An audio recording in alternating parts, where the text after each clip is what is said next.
sure what else.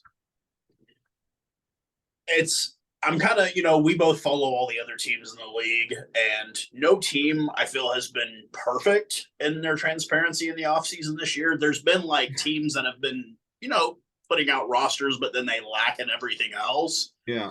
And I'm thinking maybe that's something as the league gets older that we'll start seeing a bit more of consistently and I think throughout. Part of that is the media, as you as a member of the MLR media, the rugby media.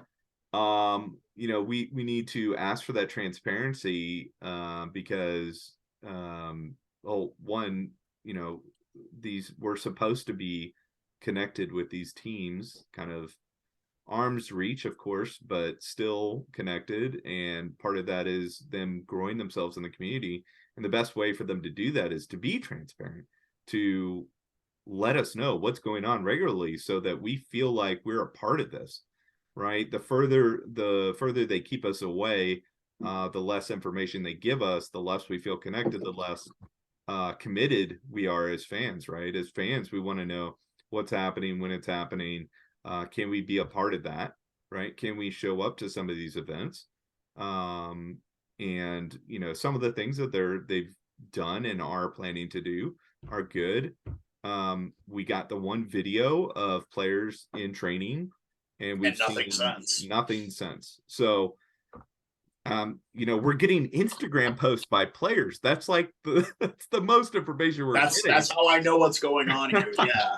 And so it's challenging. I know, just like the last front office for this club, this front office is hamstrung by low number of employees currently.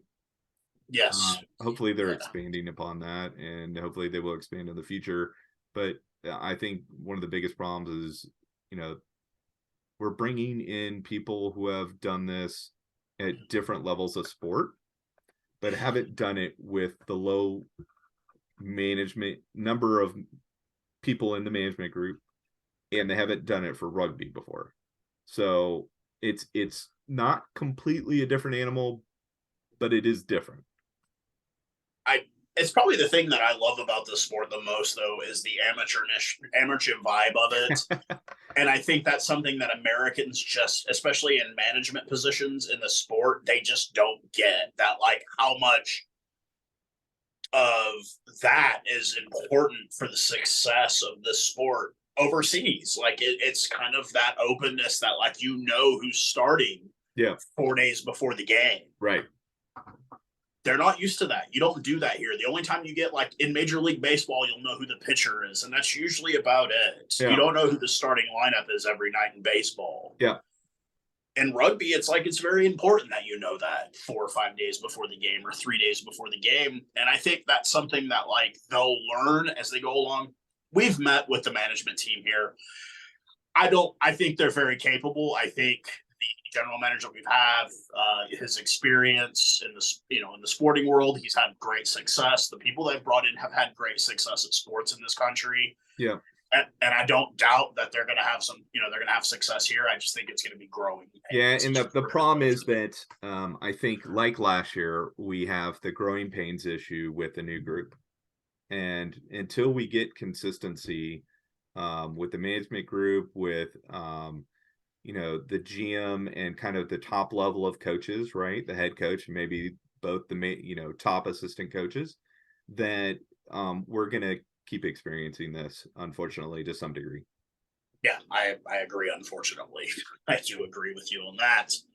But you know what? Let's not end this on kind of a negative note. Let's end this on a positive note, guys. We've got February 4th.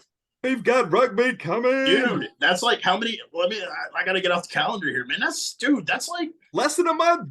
Dude, that's 14 days away, man. Real rugby. Real professional rugby.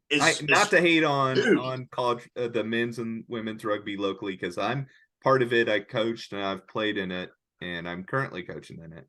But it's so different. And I think the one thing that I really loved last year was the environment that we created at those games, and being able to go hang out at the bar upstairs with the players afterwards. Like, the environment at the stadium, despite the fact that the stadium, I think, hamstrung us a little bit in terms of it just is not a great like experience watching on TV.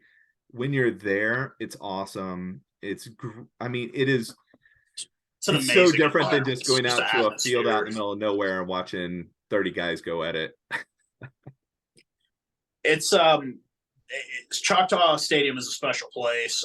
The memories that we created last season, despite the result on the field, there were a lot of really, really good memories in that stadium. Opening night was an amazing one. The final home game Yeah. where they had, they'd gone over to the Rangers game and gave out heaps of free tickets. We had a packed house. Wink, wink, nudge, nudge. Do that again. Yeah, man. I mean, even the Taylor Swift fans, go give them to all the Taylor Swift fans. You never know. Listen, man. Listen, I had to explain the game that day to no less than 20 people, and like.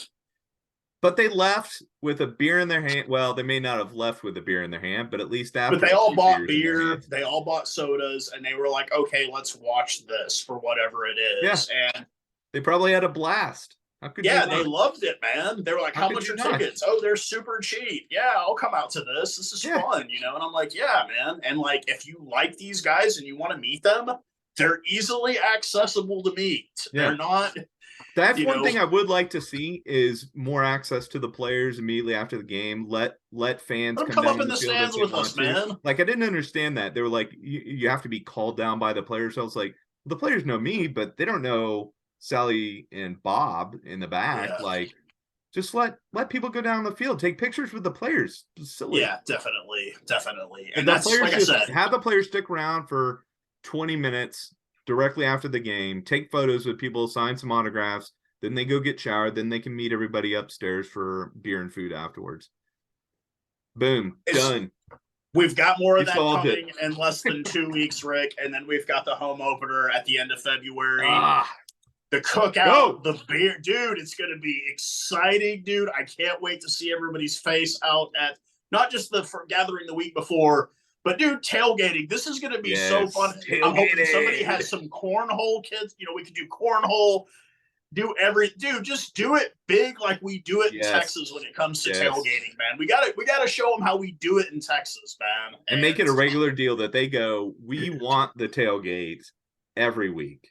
And when we go into that stadium, we're rowdy, we're ready, and the boys can hear it. And they know when they come out on the pitch that we're ready and we've got their back, and we want to see them play their asses off and win it all, win it for us. Sir. So that's what the hope is.